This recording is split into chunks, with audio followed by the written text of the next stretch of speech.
என் குருமார்களுக்கும் என் நண்பர்களுக்கும் என் வாடிக்கையாளர்களுக்கும் ஜோதிடர்களுக்கும் அனைவருக்கும் வணக்கம்.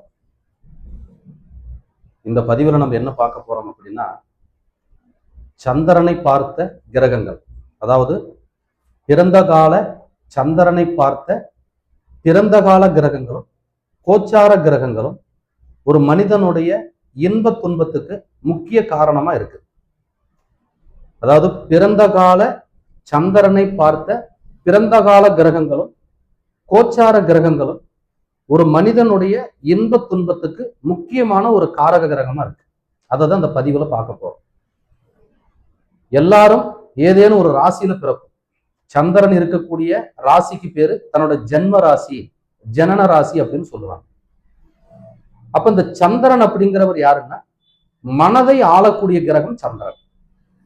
எல்லாருடைய மனப்போக்கை படம் பிடிச்சு காட்டக்கூடிய கிரகம் யாருன்னா சந்திரன் தான். ஒரு மனிதனுடைய மனநிலை எந்த மாதிரியான சூழ்நிலையில இருக்கு, தற்காலிக மனமாற்றத்துக்கும் பிறந்த காலம் முதல் இறந்த காலம் வரை, இறக்கும் காலம் வரை ஒரு மனிதனுடைய எந்த கிரகங்கள் ஒரு மனிதனை ஆளுமை செய்துங்கிறத இந்த பதிவுல நம்ம பார்க்க போறோம்.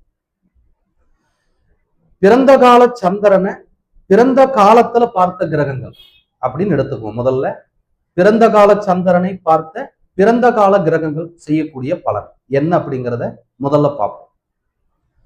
பிறந்த கால சந்திரனை ஒரு ஜாதகத்துல பிறந்த கால கிரகங்கள் எந்த கிரகம் அந்த சந்திரனை பார்க்குதோ அந்த கிரகத்தினுடைய காரகத்துவமும் அந்த கிரகத்தினுடைய பாவகமும் ஒரு மனிதனுடைய வாழ்நாள் முழுக்க தன்னுடைய மனசை இயக்கிக்கிட்டு இருக்கு.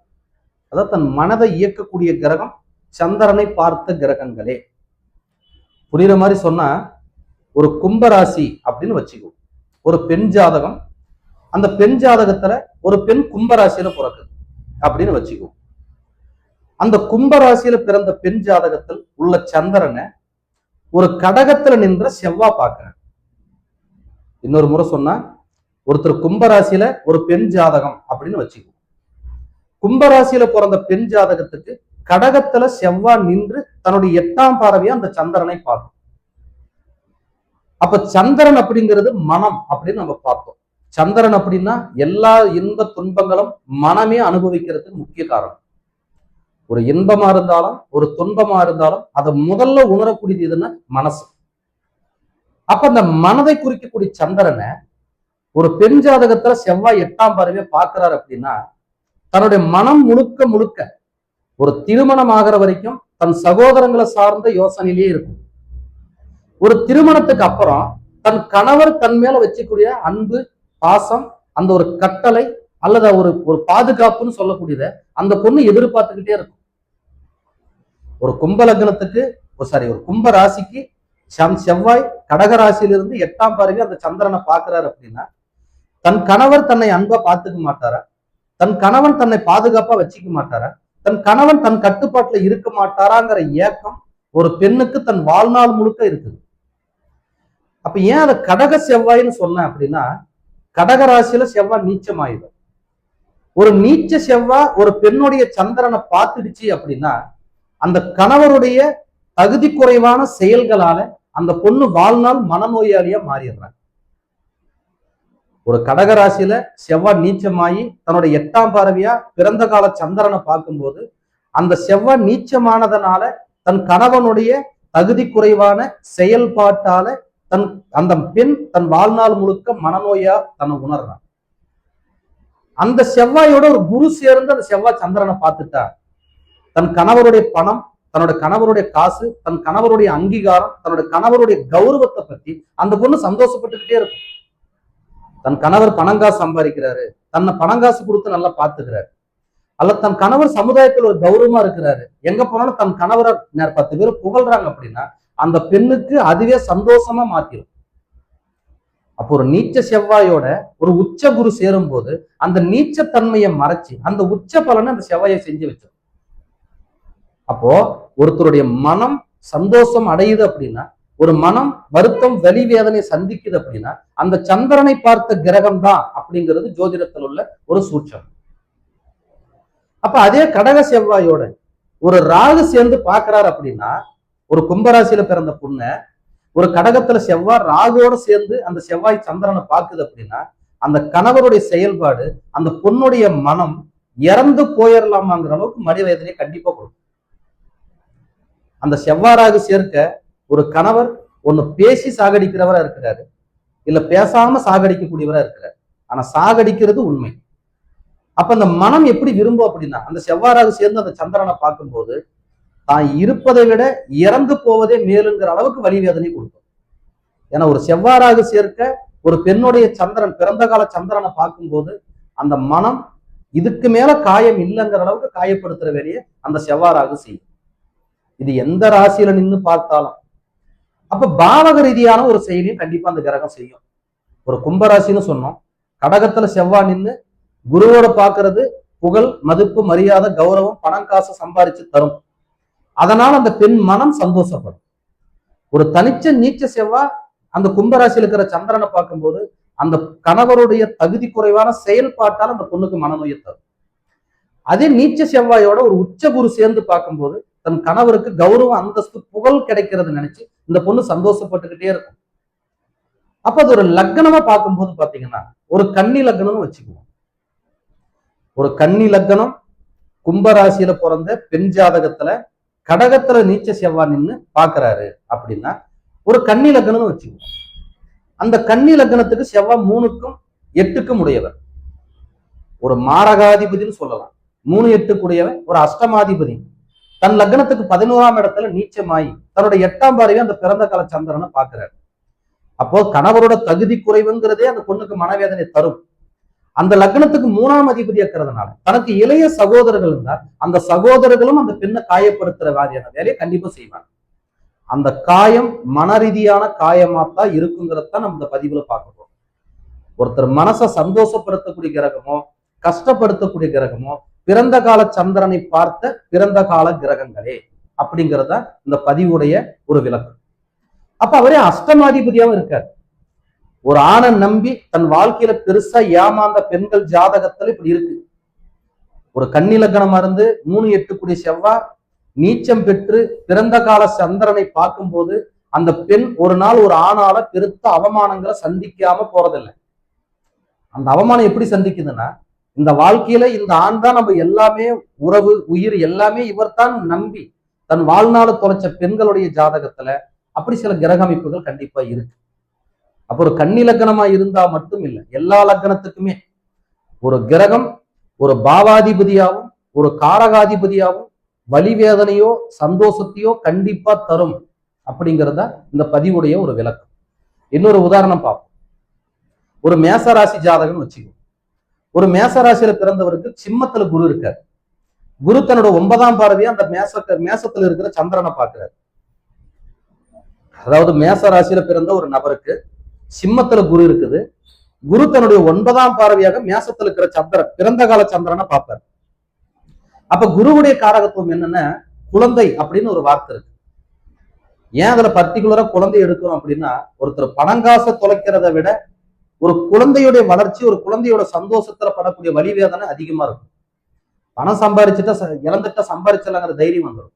ஒரு குழந்தையை இழந்துட்டாவோ அல்லது ஒரு குழந்தையோட பாதை தவறா போயிட்டாவோ அவங்களுக்கு வரக்கூடிய மனவேதனை பெரிய லெவல்ல இருக்கு.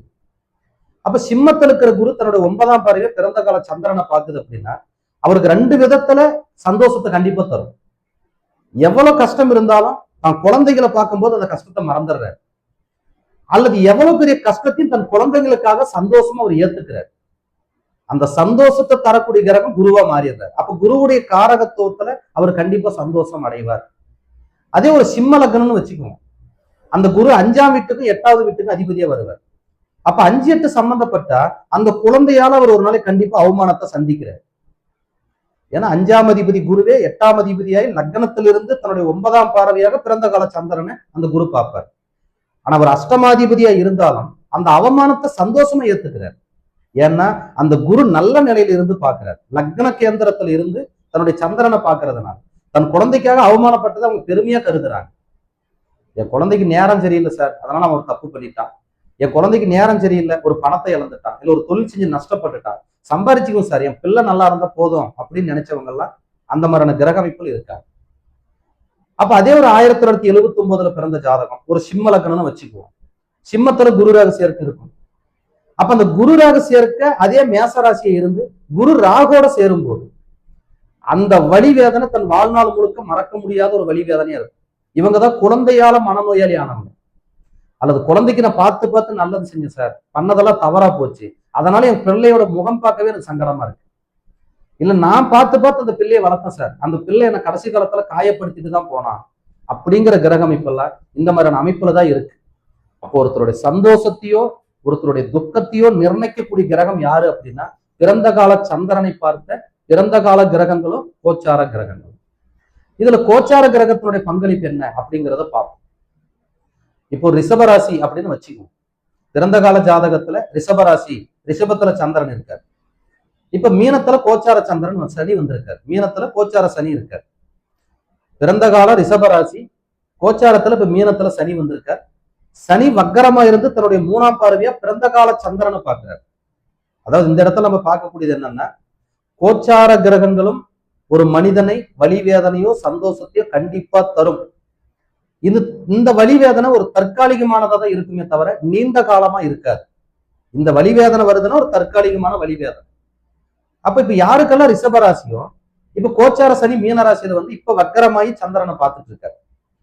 இப்ப அவங்க என்ன நினைப்பாங்கன்னா, தொழில் ரீதியா என்னத்தான் அவருக்கு தொழில் பெரிய லெவல்ல வருமானத்தை கொடுக்கறதா இருந்தாலும் அந்த தொழில் ரீதியான மன வருத்தம், மனவலி, மனவேதனை கண்டிப்பா உங்களுக்கு இருக்கு. தொழில் நான் நினைச்ச மாதிரி இல்லை, தொழில் நான் ஆசைப்பட்ட மாதிரி இல்லை, தொழிலை மாத்திரலாமா? அப்ப தொழிலால வரக்கூடிய வலி வேதனை இந்த கோச்சாரத்துல சனி வக்கரமா இருக்கிற வரைக்கும் உங்களுக்கு இருக்கும்.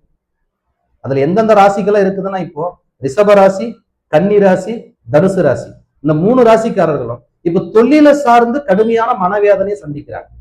ஏன்னா கோச்சாரத்துல சனி வக்கரமாயி ரிஷபரத்துல இருக்கிற சனியை சந்திரனை 3ஆம் பார்வையை பார்ப்பார், கண்ணில் இருக்கிற சந்திரனை 7ஆம் பார்வையை பார்ப்பார், தனுசுல இருக்கிற சந்திரனை 10ஆம் பார்வையை பார்ப்பார்.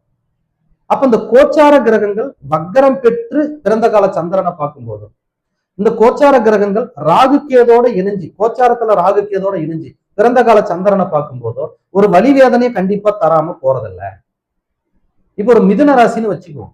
அப்ப மிதுன ராசிக்கு எல்லாருக்குமே ஜென்ம குருன்னு சொல்லி மனப்பயப்படுத்தலாம், அல்லது ஜென்மத்துல குரு வந்ததுனால பல தவறான பலன்களை சொல்லலாம். ஆனா மிதுனத்துல சந்திரன் இருக்கிறாரு. இப்ப சந்திரன் வந்து சந்திரன் மேல குரு வந்திருக்காரு. பிறந்த கால சந்திரன் மேல இப்ப கோச்சார குரு வந்திருக்கு. அப்ப இந்த மிதுன ராசியில பிறந்தவங்களுக்கு என்னத்தான் பிரச்சனை இருந்தாலும் தன் பிள்ளைகளை பார்க்கும்போது அந்த பிரச்சனை தற்காலிகமா சரியாயிடும். அல்லது தன் பிள்ளைகள் நினைச்சு அந்த பிரச்சனை ஈஸியா கடந்து போயிடுவாங்க. அல்லது ரொம்ப நாள் வராதிருந்த ஒரு பணம் காசு இருந்து இப்ப தன் கைக்கு வந்து அந்த பணத்தால சந்தோஷப்படுறாங்க. அது ஜென்ம குருங்கிற பலன் ஒரு பக்கம் இருந்தாலும் பிறந்த கால சந்திரன் மேல கோச்சார குரு வந்ததுனால அந்த குரு சில நல்லதைத்தான் செய்ய போறாரு. பிறந்த கால லக்னத்துக்கு தகுந்த மாதிரி அந்த குரு சில கெடுதலையும் செய்வார். ஆனா காரக ரீதியாக அந்த குரு சந்திரன் மேல வந்ததுனால மனசை சந்தோஷப்படுற மாதிரி சில சம்பவம் செய்யாம போறதில்லை. ஒரு குழந்தை பிறப்பு அல்லது ஒரு கல்யாணம் பண்றது, இல்ல குழந்தைகளுக்கு ஏதாவது சுப செலவுகள் பண்றது, பணம் காசால் ஏற்பட்ட வருத்தம், வலி வேதனைகள் இப்ப சரியாகிறது. அது எல்லாமே இப்ப இந்த மிதுன ராசிக்காரருக்கு நடந்துட்டு இருக்கு. துலா ராசிக்கும் ஒரு நல்ல பலனை கொடுத்துட்டு தான் இருக்கு. துலா ராசிக்கு 9ஆம் இடத்துல குரு இருப்பார். ராசிக்கு 9ஆம் இடத்துல தன்னுடைய 5ஆம் பார்வையை சந்திரனை குரு பார்ப்பார். அப்ப அந்த குரு பார்வை சந்திரனுக்கு இருக்கிறதுனால இந்த ஒரு வருட காலத்துக்கு தன் மனசுல எவ்வளவு சங்கடங்கள் இருந்தாலும் அதை கடந்து போறதுக்கான மன சந்தோஷத்தை அவங்க வளர்த்துக்கிறாங்க. கோயிலுக்குளம் போறது, வழிபாடு செய்யறது, ஆன்மீகம் போறது, தியானம், அந்த மாதிரியான முறைகளுக்கு போய் தன் மனசை ஒருநிலைப்படுத்துறது, அது எல்லாமே இப்ப துலா ராசிக்காரருக்கும் தனுசு ராசிக்காரருக்கும் கும்பராசிக்காரருக்கும் இந்த குரு ஒரு நல்லதைத்தான் செய்ய போறார். லக்ன ரீதியா அவர் கெட்டவரா இருந்தாலும் இயற்கையில ஒரு சுபகிரகம் இருக்கிறதுனால ஒரு சந்தோஷத்தை தரத்தான் போறாரு. அப்போ ஒருத்தர் இடம் வாங்குமா, ஒரு வீடு கட்டுவோமான ஒரு ஜாதகத்துல கேள்வி கேட்கறாங்க அப்படின்னா ஜோதிடர்களுக்கு ஒரு சின்ன ஒரு ஒரு குறிப்பா, நான் ஒரு இடம் வாங்க முடியுமா அப்படின்னு கேட்கறாங்க. இப்ப துளாராசியில செவ்வாய் வந்து உட்கார்ந்து இருக்காரு. அப்ப துளாராசியில் இருக்கிற செவ்வாய் 4ஆம் பார்வையை மகர ராசியை பார்க்கும், 7ஆம் பார்வையை மேச ராசியை பார்க்கும், 8ஆம் பார்வையை ரிஷப ராசியை பார்க்கும். இந்த செவ்வாய் துளாராசியில் இருக்கிற 1.5 மாத காலத்துல அவங்களுக்கு ஒரு இடம் வாங்கணும், ஒரு வீடு வாங்கணும், அல்லது ஒரு சொத்து வாங்கணும், இல்ல ரொம்ப நாள் ஒரு இடம் நிலம் பிரச்சனை தீராம இருந்தா அதை தீர்த்துக்கிறதுக்கான கால சூழ்நிலையும் இப்ப கண்டிப்பா ஏற்படுத்துவார். அப்போ எல்லா சுக துக்கங்களுக்கும் பிறந்த கால சந்திரனை பார்க்கக்கூடிய பிறந்த கால கிரகங்களும் கோச்சார கிரகங்களும் ஒரு முக்கிய காரணமாக இருக்குது. பிறந்த கால கிரகங்கள் தன் வாழ்நாள் முழுக்க செய்யக்கூடிய வருத்தம், வலிவேதனை செஞ்சுக்கிட்டே இருக்கும். கோச்சார கிரகங்கள் ஒரு தற்காலிக வலிவேதனை கொடுத்து அது கடந்து போகும். அதுல தசாபுத்தி மற்ற கோச்சாரங்களையும் பார்க்கும்போது ஒரு பலனை கண்டிப்பா துல்லியமா கொண்டு போக முடியுங்கிறது ஆணித்தனமான ஒரு உண்மை. உங்க ஜாதகத்துல ஏதேனும் சந்தேகம் இருந்தா, ஜோதிட ரீதியான ஏதேனும் கேள்விகள் இருந்தா என்னுடைய வாட்ஸ்அப் நம்பருக்கு உங்க ஜாதகத்தை பதிவு பண்ணி உங்க கேள்வியை கட்டாயம் கேட்கலாம். ஜாதகம் பார்க்க வரக்கூடிய நபர்கள் முன்பதிவு பெற்று வருவது காலம் சிறந்தது. நன்றி, வணக்கம்.